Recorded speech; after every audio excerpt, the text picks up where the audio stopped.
हमारे वेद और जो हमारा जो मीडिया थी उन्हें सबसे पहला क्वेश्चन यही मिला कि व्हाई डू द रीजन हमें पता है कि एक मुट्ठी सॉइल में 8 से 10 बिलियन माइक्रोब्स होते हैं। जो यूएन एजेंसी उसने क्लियरली अगर प्लांटेशन नहीं होंगी तो फिर ऑक्सीजन आने वाले नियर फ्यूचर में हम ज़ोंबी बनने वाले हैं। क्या ऐसा होने वाला है कि इस धरती पर अनाज का एक भी दाना नहीं उगेगा?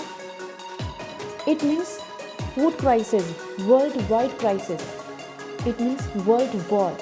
हाँ, सदगुरु कहते हैं कि सॉइल मर रही है, इट मीन्स सॉइल क्राइसिस। क्या ये सॉइल क्राइसिस आने वाले नियर फ्यूचर में प्रलय लेके आने वाला है?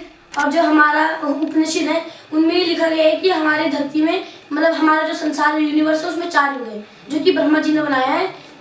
तो 4 युग है, सतयुग, त्रेतायुग, द्वापर युग और कलयुग। जिस युग में हम रह रहे हैं उसे कहते हैं कलयुग, माने काला युग। काला युग, अब अगर हम भविष्य पुराण और विष्णु पुराण हमारे धार्मिक ग्रंथों की बात करें तो उनमें कलयुग के बारे में कुछ चीज़ें बताई गई हैं। जैसे अगर हम देखें तो पहली चीज़ कि जो मनुष्य है वो कलयुग के अंत में बौनों की तरह हो जाएगा, छोटी।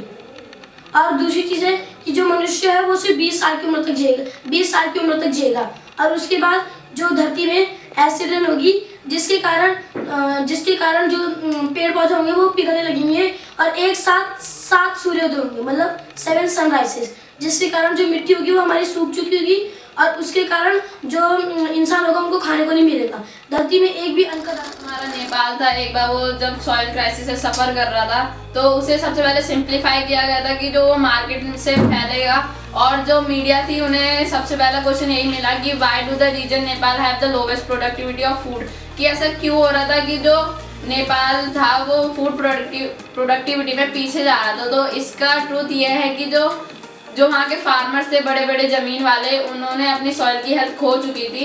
उन्होंने जितनी भी सॉइल की मेंटेनेंस वाली चीज़ें थी वो उसमें सॉइल में नहीं लगाई और उन्होंने पैसा सेव करना ज़्यादा ज़रूरी समझा, जिस वजह से नेपाल ने करीब 22 टन ऑफ अपनी सॉइल को लॉस किया था। सॉइल क्राइसिस, नेपाल में सॉइल क्राइसिस है कि एक मुट्ठी सॉइल में 8 से 10 बिलियन माइक्रोब्स मिलते हैं। और लेकिन इसका ये मतलब नहीं है कि हमारे वर्ल्ड में बहुत सारे माइक्रोब्स मिलते हैं, हम उनको उसी स्पीड से एक्सटेंड भी कर रहे हैं, जो कि स्पीड है मतलब हर साल हम 27,000 माइक्रोब्स को एक्सटेंड कर रहे हैं। और ऐसे ही चलता रहा तो अगले 30 से 40 साल में जो माइक्रोब्स की स्पीशीज है वो पूरी तरह से खत्म हो जाएगी और हम कोई से भी फूड को ग्रो नहीं कर पाएंगे, जिसका मतलब डायरेक्टली डेथ है, क्योंकि ये माइक्रोब्स हमारे नाइट्रोजन फिक्सेशन में मदद करते हैं और अलग अलग बहुत सारी एक्टिविटीज में मदद करते हैं, जिसकी वजह से हम फूड को ग्रो कर पाते हैं। और जैसे कि हमारे साइंटिस्ट ने हमें ये भी बताया है कि 2050 तक हमारी जो पॉपुलेशन है 9 बिलियन क्रॉस कर चुकी होगी, जिसका ये मतलब है डायरेक्टली हमें 1.5 टाइम्स और फूड लगने वाला है। लेकिन जिस तरीके से सॉइल क्राइसिस हो रहा है इसका ये भी मतलब है कि हमें 30% लेस फूड मिलने वाला है, जिसका मतलब ये है कि हर 10 में से 3 लोग भूखे रह जाएंगे। तो ऐसे चलते चलते माल न्यूट्रिशन की बहुत ज़्यादा लोगों में डिजीजेज आने लग जाएंगी, जिससे बहुत सारे लोग इन्फेक्ट हो जाएंगे। और साइंटिस्ट ने ये भी बताया है कि एक सॉइल में कम से कम सुपर मिनिमम मतलब सबसे कम 3% कम से कम ऑर्गेनिक मैन्योर होने चाहिए, 3 to 6%। लेकिन इंडिया में देखिए अगर हम तो 62% जो सॉइल है उसमें 0.5% सिर्फ ऑर्गेनिक मैन्योर है। तो जिससे हमें दिखता है कि इंडिया की सॉइल कितने खतरे में है। और इस मैन्योर को ओवरकम करने के लिए हमारे फार्मर्स जो है फर्टिलाइजर्स को यूज करते हैं, जो कि बहुत डेंजरस है सॉइल के लिए, जिससे हमारी सॉइल बहुत जल्दी से डिग्रेड हो रही है। और इसी की वजह से हमारी इंडिया की और वर्ल्ड की भी 1/3 सॉइल अभी तक डिग्रेड हो चुकी है। जो यूएन एजेंसी उसने क्लियरली बता दिया गया है कि जो 40 to 50 और 55 ईयर्स में जो सॉइल है वो खत्म हो जाएगी, क्योंकि हम हर 5 सेकंड में एक फुटबॉल ग्राउंड जितना सॉइल जो है डिग्रेड कर रहे हैं। जो इंडस्ट्रियल लेवल है, जो सॉइल एक नॉन रिन्यूएबल रिसोर्स है, इंडस्ट्रियल लेवल का ज़्यादातर सॉइल में यूज होने के कारण सॉइल के धीरे धीरे डिग्रेड हो रही है। इंडस्ट्रियल लेवल पॉल्यूशन, पेस्टिसाइड्स और इन सब के कारण जो सॉइल में है कोई ऑर्गेनिक इनपुट नहीं हो रहा है, जिसकी वजह से हम एक धीरे धीरे उसी चीज़ को मार रहे हैं जो हमें जिंदा रखने का काम करती है।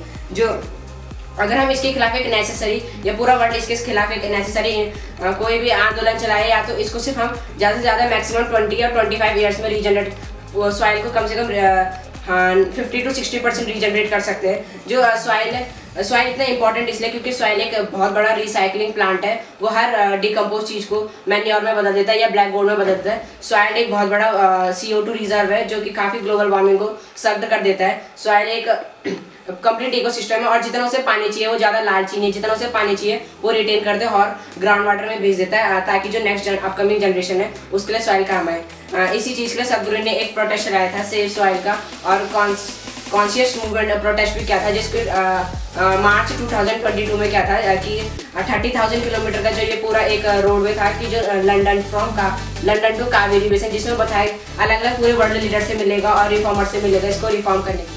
तो अभी फ्यूचर के इम्पैक्ट भी बहुत है सॉइल क्राइसिस की वजह से। जैसे कि अगर प्लांटेशन नहीं होंगी तो फिर ऑक्सीजन प्रोड्यूस नहीं होगा, इंसान तो वैसे ही सरवाइव नहीं कर पाएंगे, लेकिन फूड भी प्रोड्यूस नहीं होगा तो इंसान की ज़िंदगी उसी टाइम ख़त्म हो जाएगी। और अगर हम रीजनरेट की बात करें सॉइल की तो कम से कम 1000 ईयर्स टाइम लेता है, लेकिन सॉइल को ख़त्म होने के लिए 1 घंटा भी बहुत है। और आने वाले टाइम में नेचुरल कैलेमिटीज़ की चांसेस बहुत ज़्यादा बढ़ जाएंगे, और अगर सॉइल नहीं होगी उन्हें होल्ड करने के लिए तो हमारा जो अर्थ है वो पूरा डिस्ट्रॉय हो जाएगा। एंड अगर हम बात करें कि ये क्यों हो रहा है, फर्स्ट कॉज तो है कि डेजर्टिफिकेशन, एंड अगर हम सेकंड की बात करें तो शिफ्टिंग एग्रीकल्चर। तो आई थिंक कि अगर हम यूएन की बात करें तो वो यूनाइटेड नेशंस कहता है कि 1/3 जो है हमारे अर्थ की सॉइल वो डिग्रेड हो चुकी है। और अगर हम बात करें 2050 की तो 9 बिलियन पॉपुलेशन हो जाएगी, यानी कि हमें 1.5 गुना ज़्यादा खाना लगेगा। फैक्ट्स को जानने और समझने के बाद आपकी क्या व्यूज़ हैं सॉइल क्राइसिस को लेकर? अपने व्यूज़ ज़रूर से कमेंट सेक्शन में लिख के बताएं। Nothing is impossible in this world. The word itself says yes and possible. बस ज़रूरत है हमें इस डायरेक्शन में पॉजिटिव एक्शन लेने की। So let's make it trend. #SaveSoil. Make it trend. #SaveSoil.